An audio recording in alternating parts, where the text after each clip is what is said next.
Leviticus 26. So this is, we've kind of heard from Moses through Exodus, of course, and now through Leviticus, all the laws that they had to go through. This is summarizing it up to, if you follow God, you'll be blessed. If you don't follow God, you'll be cursed. And that's basically the whole lesson right there. It goes into individual ones, but it goes back and hits on the points that they talked about earlier, and we'll get into it in just a minute. Verse 1, ye shall make no idols nor graven image, neither rear you up a standing image, neither shall ye set up any image of stone in your land to bow unto it. For I, the Lord your God, for I am the Lord your God, ye shall keep my Sabbaths and reverence my sanctuary. I am the Lord. So it's going back and hitting on the Ten Commandments. Okay? This is the first part of the Ten Commandments. Don't have any idols. And that's what he's hitting here, that you shouldn't have any kind of idols that you bow down to, either stone, or wood, or anything else. It'll go all into it. In our lesson, and it says carved image. It says there, whatever that is, it represents a god, usually. So anything that's an idol for yourselves, you shouldn't make it an idol. Now, today's society, what would that be? Idols? Yeah. Sports figures, actresses, actors. Money, power, Cars, buildings, anything. It's just like all these billionaires now. Used to be talking about billionaires. Mm-hmm. I talk, but they think they know what's best for everybody. Yeah. They know. That power that they get, and again, like you said, that's their God. I mean, Yeah, you get some people that know each other that's way up there money-wise, and then they start trying to outdo one another. I've read some of them, can't think of his name right now. Oh, the OSU contributor, Boone Pickens. He just sold his ranch, he's dead, but they just got his ranch sold. It's in West Texas, and it was like $142 million. And it's like, I don't know how many thousand acres. It's thousands of acres.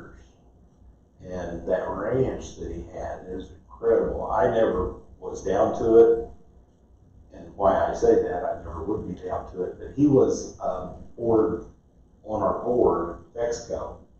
So I met him, I talked to him, I've done all that with him. Since he grew up in Oklahoma and knew Oklahoma, he was pretty proud that the company, he actually, just for a little history lesson, he actually bought our company because the company that was wanting to buy it didn't have the funding for it. So he bought it and loaned them the money until they could pay it back. And then we were officially part of the old Exco, is what it was. But for a few weeks there, we were Texoc. They told us to get a name together and all this stuff, so we had to file it. We were all officers of that company. But anyway, I tell you that just because my boss in that company and their counterparts on each side, you'd have a pheasant hunt and they'd all go down there and everything or whatever. They had quail, they had all kinds of birds, deer, and all that. But they showed pictures of this on Facebook of the guest house, I guess it is, because you don't really stay in the guest house. That's where you gather, I guess. But they had little bungalows out all around. I mean, it's just amazing. And you're out in the middle of West Texas, which is dry as dirt, and then his yard, and the around it, just huge. Got had some kind of fountain or pond with the deal, and it's just amazing. But anyway. Because he shared his money and nature too. Well, he had a lot of money. He broke a lot of companies. So, but anyway, that for people can be money. And some of the millionaires is how big a yacht do they have, or what's the biggest airplane they can have. There's some of the top guys, they have a 757, I think, for themselves. You know, so that, and that's the way they travel around them.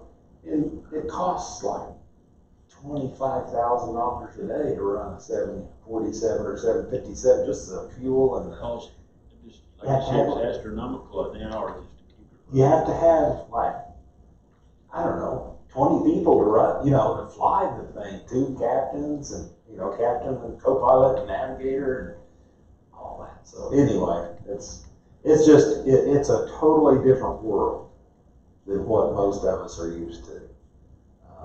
When I work for that company, I see a little bit of that, and I'm like, these guys are from a different planet. I mean, they were good guys, but they just didn't think like you and I. We squint your penny, you know, and everything. They got many pennies. You know, we were talking about different things being a God. Some of the things that we mentioned can be a useful tool. Oh, sure. I mean, the cell phones. I mean, they can become a god. We were down there watching the Esther down at Sound Theater. And when they broke for intermission, I told Janet, I said, look at all the phones that pop up. Everything there. Yeah. I mean, like I said, not everything is bad, but it can become a god to us. Yeah. And it can occupy and basically it's occupying your time. Yeah. Is what it is. Whatever it is. Went Whatever off to the pastor seminar and left my phone in the house. I got down there and talking to William, and he said, well, we need to get I said, man, I left my phone. We need to get over with the dear. I said, I don't know his number. It's in the phone. That's right. Yeah, we was able to get hold of you. Yeah. Yeah. Anymore, we don't rely on our brain for our phone numbers or anything. You know, let me look at that. And that's okay to an extent, as long as your battery doesn't die, and you know all these things that you can't plug it in. But we were talking the other day to some guys, and they said, "Oh, I remember, you know, the first phone number we had at the house with mom and dad, and the address of the street, and you know, we had to know all that. Kids today don't need to know that; they don't even know where they live." HI 67495. That's our personal phone number. Yeah. What we had there. Yeah. It was a party line. Everybody knew everything about everybody. We have so dumbed down though, our society. Mm-hmm. It's terrible out there now. It is. Your young people can't make changes, and they can't add up numbers without going to their, phone to do it on. Right. It's terrible. It's hard. It's different. They don't push what was pushed when we were, growing up as much. So any of these things could be an idol to us. It goes back and talks about different things, a graven image, which carved or anything like that, a pillar, a standing image, any of these things, even set in stone up. So you kind of look, in my mind, I kind of look at it and I'm like, okay, and you wrote the 10 Commandments down on a bunch of stones, and then you put a serpent up on a stick. And I don't know, maybe God was testing them or something. I don't know. And we haven't gone through that yet. We'll get that in the next book that we go through. But so one of the things that I thought was interesting said the root word that's translated for idol basically means worthless, insufficient, or inadequate. And boy, that sums it up. I mean, a phone is a good communication device, but the old flip phone would do, for communicating and stuff, that worked just as good as anything. So, anyway, talk about an gravestone even. So we have to, sometimes we have to be careful about that. And the last part of that says, and ye shall keep my Sabbaths and reverence my sanctuary. That's going back to another part of the Ten Commandments, okay? Reminding us. Try to get situated here so it doesn't ring so bad. Number 3 and 4, or 3 through 8, Brother Epperson. If you walk in my statutes and keep my commandments and do them, then I will give you rain in due season, and the land shall yield her increase, and the trees of the field shall yield her fruit, and your threshing shall reach into the vintage, and the vintage shall reach into the sowing time, and you shall eat your bread to the full and dwell in your land safely. And I will give peace in the land, and you shall lie down, and none shall make you afraid. And I will rid evil beasts out of the land, neither shall thy sword go through your land. And ye shall chase your enemies, and they shall fall before you by the sword.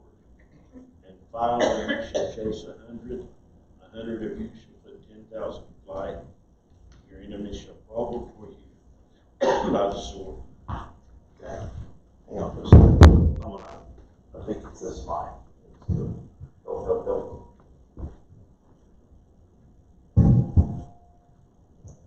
Nope. That's bugging me. I gotta turn it down just a little bit. So it's telling us there that if it's promised to us that if we do this, follow these, then he'll be with us. And it won't take I'm in church. everything that we normally, when you go out and fight an army, usually you like to have overwhelming odds or overwhelming people or overwhelming guns and tanks and everything else. But that's not what God said. He said you could, 5 will chase 100, which that's 20 to 1, and 100 she'll chase 10,000. Boy, that's Oh my God's odds. yeah, it's tiny. And we see that later on. We haven't read it yet, but we'll go into Judges, and we'll talk about that, how he had 30,000 men, Gideon did, and he whipped them down. God told him, no, keep going down, and he finally got to 300. Yeah. So, if we do all this, he'll give us the land that he promised us. He'll give us that land. He's talking about the Jewish people there. You're going to have fields that's already done. You'll have trees already planted, all these things, and he'll give us peace. But the thing is, we haven't got there yet, but it'll say it says in the first, you have to walk in my statutes, the first verse, and my commandments, and do them. In verse 6, it even says, I will rid evil beasts out of your land. That's right. And so sometimes it's not always people that No. you have a problem that No. you're fighting against. Sometimes it's the animals that, are eating your crops or whatever. That's exactly right. It could be anything there.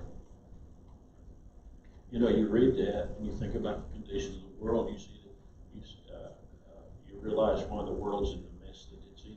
Mm-hmm. Because if the people would follow what this says, and we see Israel don't do it either. As you go down through history, and we know as we read through the Bible that they fall away several times. But if they would go back, God would still reverence it. They still follow him, and they'll have their chance. And it goes through here. It tells in page 3. It tells Gideon's 300 defeated 135,000 Midianites. That's pretty amazing. And then Jonathan and his armor bearer defeated a whole army, 2 people. So 9 through 13, Sister Iris. For I will have respect unto you, and make you fruitful, and multiply you, and establish my covenant with you, And you shall eat old store and bring forth the old because of the new. And I set my tabernacle among you, and my soul shall not abhor you. And I will walk among you, and will be your God, and you shall be my people. I am the Lord your God, which brought you forth out of the land of Egypt, that you should not be their bondmen. And I have broken the bands of your yoke and made you go upright. Okay? They had 400 years in Egypt, and they multiplied their children, of course. They multiplied many, and he's even promising more if they will still follow after him. It says, ye shall eat old store and bring forth the old because of the new. They're getting ready to go into a place. Okay, let's see if it talks about that. I think I read somewhere else. That they're getting ready to go in, and if they had to plant stuff, they're going to have to wait for it, for the new to get there. Okay? They're going to go in there and take over what these people already had planted, what they cultivated, their animals, all these things, as they go through. And we see as they go through and conquer these different cities, that's the old. It's not old. I mean, that's what I got out of it. It's not their old stuff, because they don't have anything. They're eating manna still. Manna and water, basically. But that sustained them for 40 years. Now they're going to be entering in, and they're getting into the new area, but they're going to be getting what the people had. Okay? They're not going to have to burn the crops down and plant new and all these things. All they have to worry about is getting rid of the people. God tells them, this is one you need to take over this village, and this one, and this one, and this king, and do that. And they go through that. So, it says, and then he's going to set his tabernacle among you. Now the tabernacle's traveling, and it's going wherever they go. But when they get to the land that God's promised them, he's going to set the tabernacle, and it basically is going to be permanent, is what he's saying. He's going to set a permanent tabernacle in the midst of them.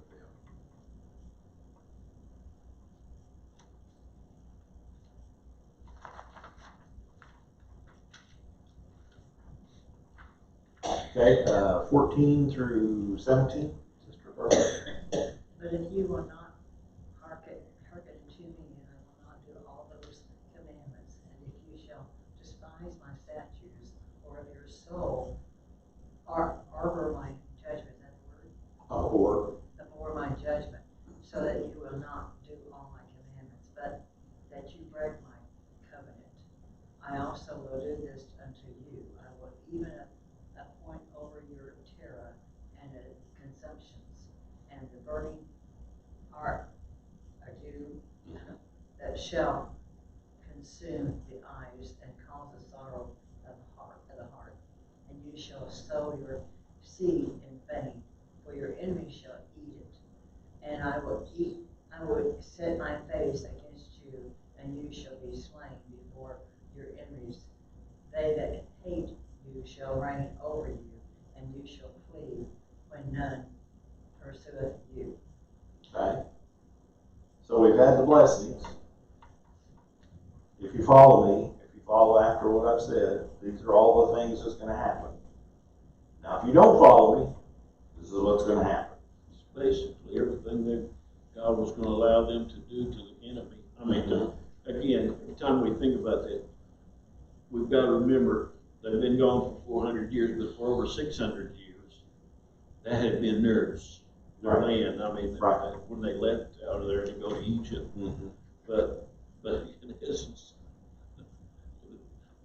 what it was going to happen to them, what God would do to other people if they served him. Right, and it's what happened to the Egyptians. If you had all these plagues come upon them and all these things, and eventually, it'll kill them. I mean, that's what he did. He killed the firstborn if they didn't allow that to happen. It's just God showing them that, hey, don't forget what you came through. And I did it. I brought it here. That's why he says, I am the Lord your God. He keeps reminding them, I did this. I did this. Because they wasn't getting out by themselves. Moses wasn't going to get them out by himself.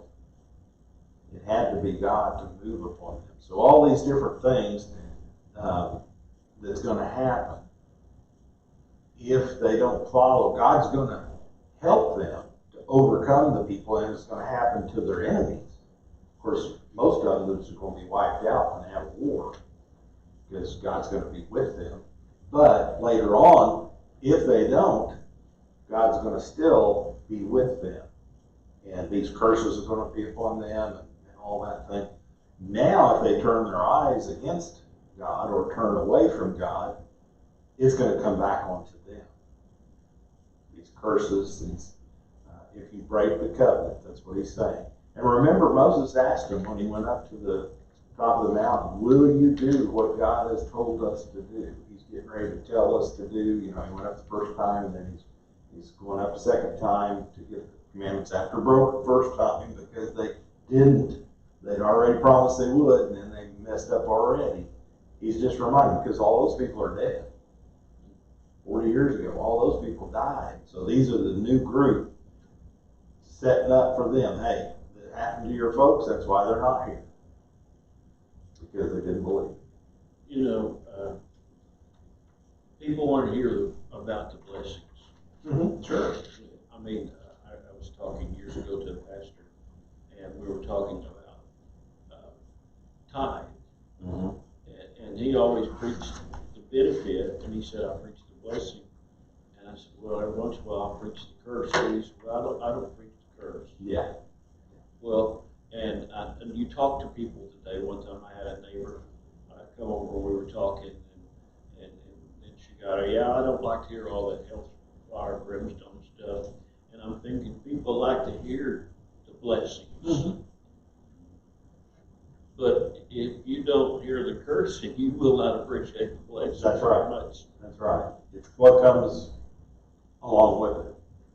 There's promises that's on both sides. And if you do follow God, there are blessings. But if you don't follow God, then there's also curses. Well, you know, he was telling them, if you keep my commandments and serve me right, you're going to get blessed with minimal effort on your part. Right. I mean, he's going to conquer your enemies with a low number of people. But if you get away from him and you go to getting pumped up in yourself, Mm-hmm. you're not going to get that. It's going to all fall apart. Right. Like I said, people who want to hear the blessings, they don't want to hear it. Okay, this is what's going to happen if you don't serve me. And one example of that, we haven't reached it yet, but it's over in Joshua, the first one. They had great success at Jericho. And he told them, okay, this is what you need to do. Go kill the people, wipe them out. Don't, everything that you gather up goes to the treasury. Everything, all of this, kill all the people, kill all this. Then they see the next city, Ai. And they go and take it just like they did. And there was only one person that caused, I think it was 36 or I can't, how many men died because they went to go just the same way to try to do it, not the same way, but they went to go take it. And they got chased back, with their tail behind them. They were really scared. And some of them were killed because they didn't know. But here again, they wasn't following the routine God had told them. You need to come and check with me, do these things. He'd already told them, don't. And then he told them, so I did what I did. I told you guys not to do there back in the other city. That's right. 18 through 20, Sister Janet. And if you will not yet for all this hearken unto me, then I will punish you 7 times more for your sins. And I will break the pride of your power, and I will make your heaven as iron, and your earth as brass. And your strength shall be spent in vain, for your land shall not yield her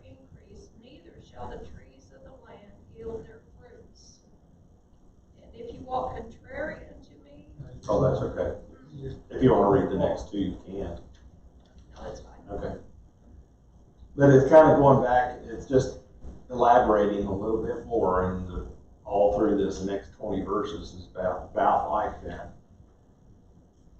Goes back to what I said. They're getting ready, they're walking in, they're going to reap something they didn't sow, they're going to get all this land, they're going to get cattle and sheep and whatever animals that they had and whatever else they had, their villages. They'll get all these things. Now, some of them they burned with fire, and some of them they didn't. Some of the cities fell down, and some of them didn't.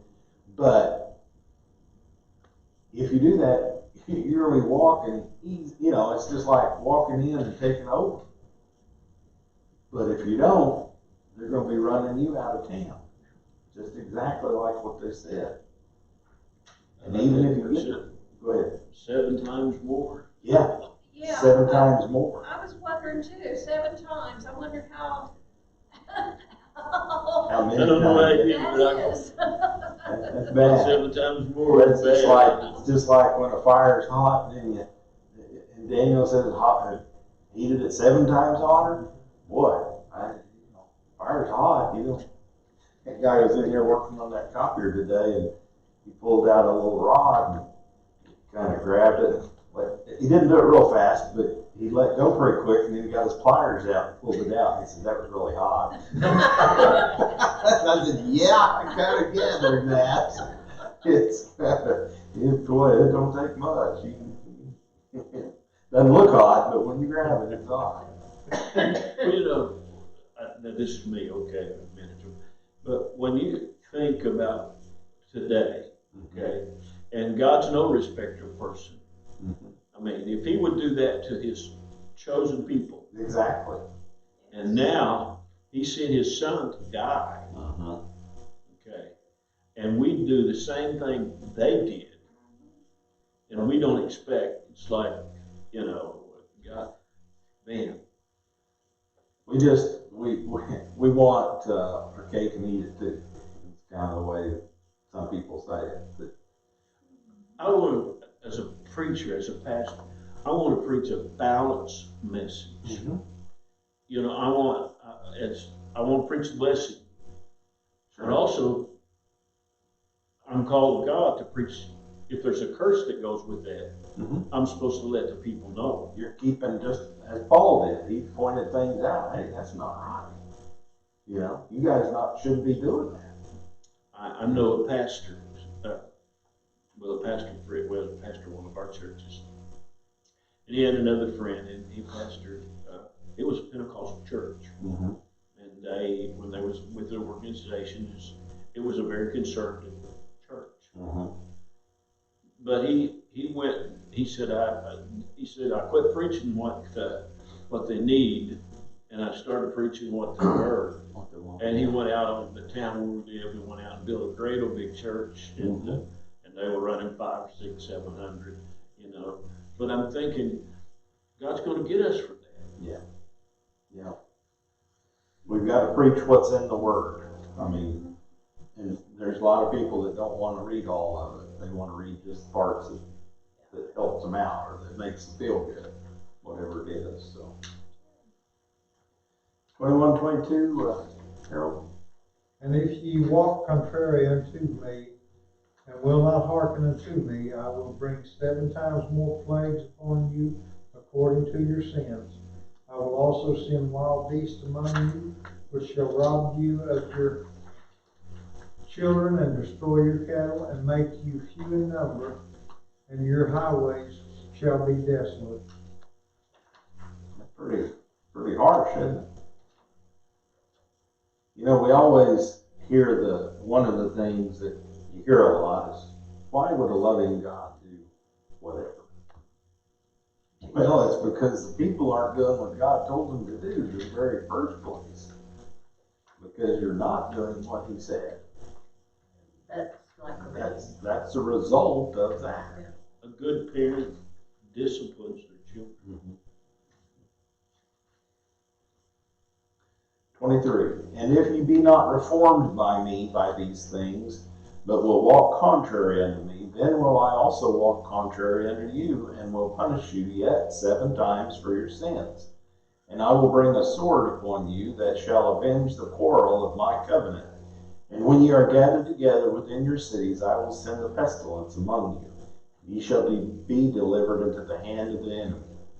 And when I have broken the staff of your bread, 10 women shall bake your bread in one oven, and they shall deliver you your bread again by weight, and ye shall eat and not be satisfied. It's a little hard for us to understand, but everybody's got to use the church's oven. Everybody in this church, you don't have an oven at your house. If you're wanting to bake something, you got to bring it to church and cook it. That's basically what it's saying. That there's not enough to go around, and what little bit you do get is not going to satisfy you. So we have to be careful on these things. He's going to keep his covenant, and if we break that covenant, then he's going to let the sin that's in this world, because of the sin of the first Adam, consume it, basically. And it'll have, people will survive, but that's all they're going to do. And that's what a lot of people are doing right now. Brother Epson, 27 through 35. It says, and if ye will not for all this heathen hearken unto me, but walk contrary unto me, then I will walk contrary unto you also in fury. And even I will chasten you 7 times for your sins, chastise you 7 times for your sins, and ye shall eat the flesh of your sons, and the flesh of your daughters shall ye eat. And I will destroy your high places, and cut down your images, and cast your carcasses upon the carcass of idols, and my soul shall abhor you. And I will make your cities waste, and bring your sanctuaries into desolation. And when I not smell the savor of your sweet odors, and I will bring the land into desolation, and your enemies which dwell therein shall be astonished at it. And I will scatter you among the heathen, and will draw out a sword after you, and your land shall be desolate, and your cities waste. Then shall the land enjoy her Sabbath, as long as it lie desolate, and ye shall be in your enemy's land. Even then shall the land rest and enjoy her Sabbath. As long as it lieth desolate, it shall rest, because it did not rest in your Sabbaths. Then ye dwell when ye dwell. How many times has he said it's going to be 7 times more? Boy, that's, several times. He's impressing it. Anytime it repeats itself, like we said, and it has several times, it kind of like when Jesus said, verily, verily, he said, hey, pay attention. I'm talking. I've kind of learned to, when I talk to some people, you just kind of want to say, hey, you listening to me? I got something to say. Because they're like, oh, okay, you mean that, huh? That's what God means. Iris about broke her neck right here. Sometimes I want to shout that at Christians. I know. Wake up! Had a pastor once, his son was in the back seat, his old wooden pews back at that time. His son was kind of leaning forward, about to fall asleep, and kind of put his hands up on the back of the chair or something like that. And his dad just walked down through there. Whack! Right in front. Bam, bam, bam! He hit his head so many times and scared him to death. That's what he tried to get attention. Trying to let us know he needs some business here. But this wasn't something brand new. No. We've been going over 20-something chapters before that. And like you said, he'd go over it again and then and then start where he left off. The other one go a little further and then go back and remember this one and then go back. And it's when it's like somebody goes out here and robs a bank and they get caught. and they go to jail, they say, I'm gonna get that judge for sending me to jail. Yeah. I mean, one time I got a call, and this guy he'd shot himself. Okay, and I went over there, and he was bleeding. Mm-hmm. And the police were there, and the hospital, I mean the ambulance and everything, and he's going, oh, I'm hurt, oh, I'm hurt. And I wanted to say, okay, stupid. Yeah, that's right. He just stuck the gun to your shoulder. He said he was wanting to kill himself, but he really wasn't going to kill him because he stuck it to his shoulder and pulled the trigger. Okay, but it's like, they blame everybody except you knew if you did that, it's wrong. That's right. He's telling them, listen, listen, listen, listen. I'm telling you what's right, and if you don't obey, you're going to pay. Right. Now we're living under grace, but I want to tell you something. If we don't listen, we're going to pay. It's just amazing to me, we started out back in Genesis, one rule, don't eat of this tree. And they broke that rule. And got more rules. And it kept adding up and adding up and adding up because we kept finding more ways of doing stuff. More ways to break the law. Yeah, exactly. So. I'd like to go to verse 29. Okay. You shall eat the flesh of your sons and your daughters shall you eat. Yep. Was that because they didn't have enough other food? That's right. If you go back to, it says in here, I believe, in 2 Kings, if you go through and read that, it says, God promised the famine would be so severe among them that they would resort to eating their sons and their daughters. And this actually happened in 2 Kings. And then the Jewish historian Josephus, later on in AD 70 years when the Jews was conquered, when Titus was, taking over, they would huddle up inside the walled cities. Well, it works when you're there for a little while, but when you're there for years, everything runs out. And that's what they'd start doing. They'd start eating the ones that, they would die, then they'd eat them. They wouldn't kill them to eat them, but they would die. Now, when we were, it's a little bit off the subject, but when we were up in around Lake Tahoe, we went to the Donner Party where the site was, approximately where they said, they got a big memorial there and all that. They were eating the cow hides, okay, to survive before they started eating themselves. And not to getting ate other people, they said, but some of them actually did, evidently. But yeah, they was eating their tent, the coverings they had on it. They was eating anything that they could try to get, any kind of nutrition. Eating cowhide, leather, yeah, you could chew on that a long time, but it ain't going to get you much. It's just, anything they might had. get one little bite of beef. I guess something on the inside of it, that little bit you didn't scrape out. But yeah, it happened a couple of times in their history. And so you can go look that up if you want. Well, the AD 70 is Titus, that's history. But the one in Kings, it actually mentions it. So,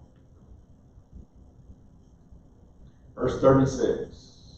Where do we stop at? And upon them that are left alive of you, I will send a faintness unto their hearts in the lands of their enemies, and the sound of the shaken leaf shall chase them, and they shall flee, as fleeing from a sword, and they shall fall when none pursueth, and they shall fall one upon another, as it were before a sword, when none pursueth, and ye shall have no power to stand before your enemies, and ye shall perish among the heathen, and the land of your enemies shall eat you up.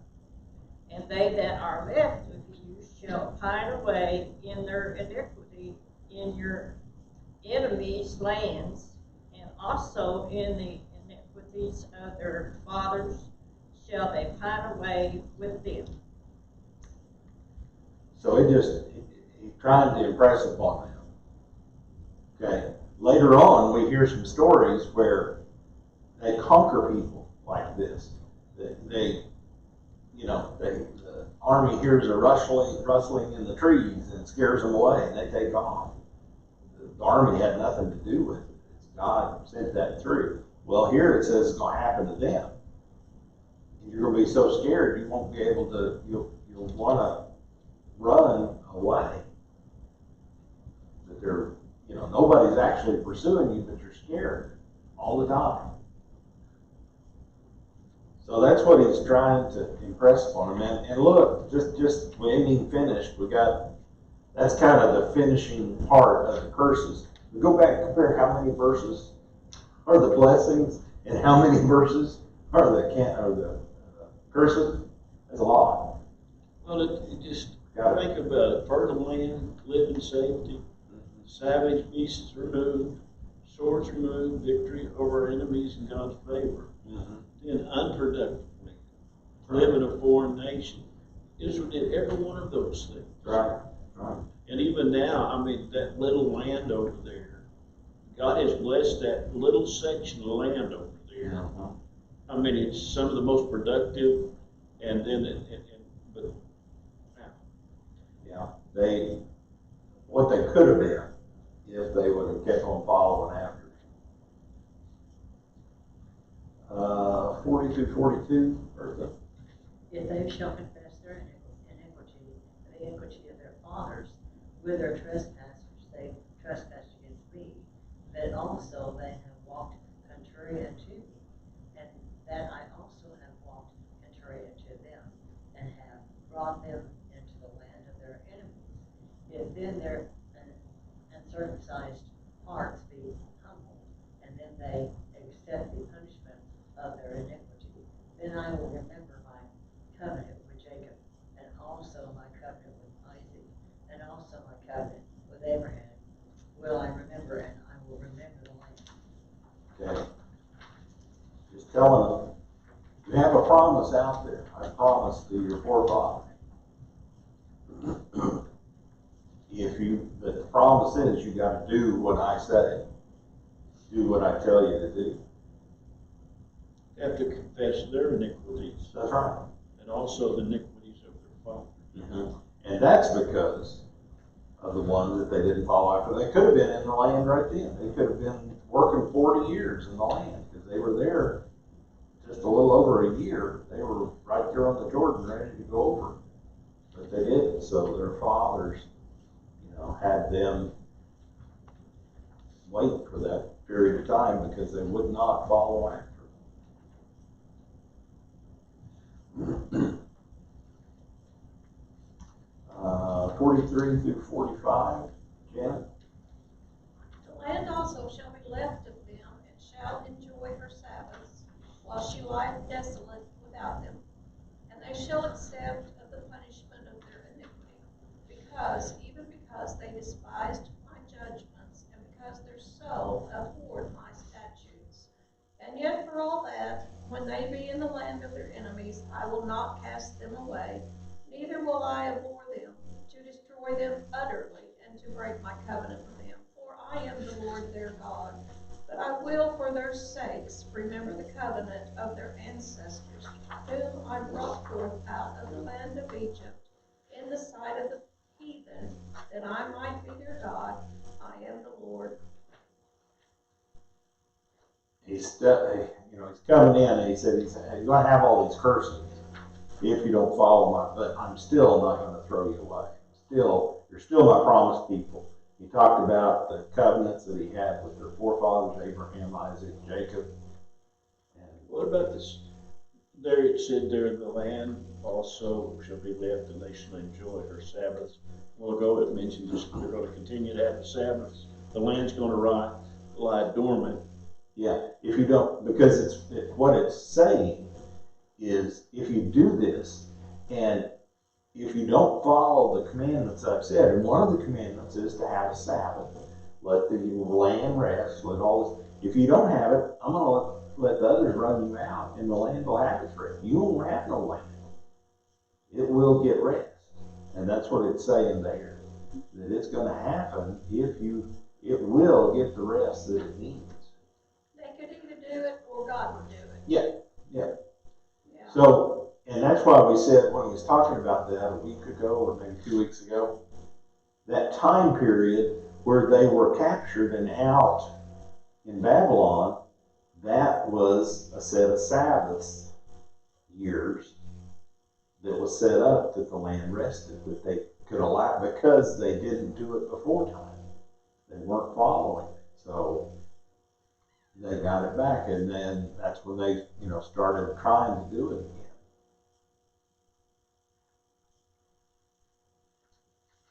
And the last one is 36. You want to read that for us, Harold? These are the statutes and judgments and laws which the Lord made between him and the children of Israel in Mount Sinai by the hand of Moses. Okay, so it's just reminding them, this is the things that came up, all these verses, 26 chapters that they had gotten while they were at Sinai.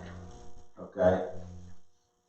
And they were there a long time because of, and we're going to hear, if we go, we may not go into Numbers right away, we may go to the New Testament, but when we come back to it, we'll go back to Numbers and go through that, and we'll see more of the history. It's Numbers, but we'll see some things that'll fill in the blanks on some of these that we don't. These are mainly the laws, and we'll see the results of what happened kind of in Numbers and, of course, Deuteronomy. You find it Judges something. Well, Judges is even as they conquer the land, they go through, And some of them living in the mountains after they conquered. Oh, yeah. I like that word it makes mention there in Galatians. Do not be deceived. God is not mocked. Whatsoever man sows, that's we also reap by. Every time something happens, there's a shooting or something that where people are, and then one of the first things that come up is why. Yeah.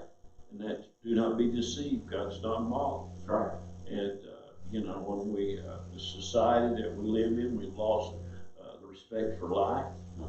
And that comes down into our, we abort our babies. That's okay. But, and then people go out here and shoot 5 or 6.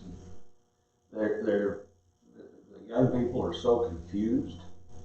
I mean, there's how many, 10 different genders or whatever they call it now that you can do. I mean, that's just crazy.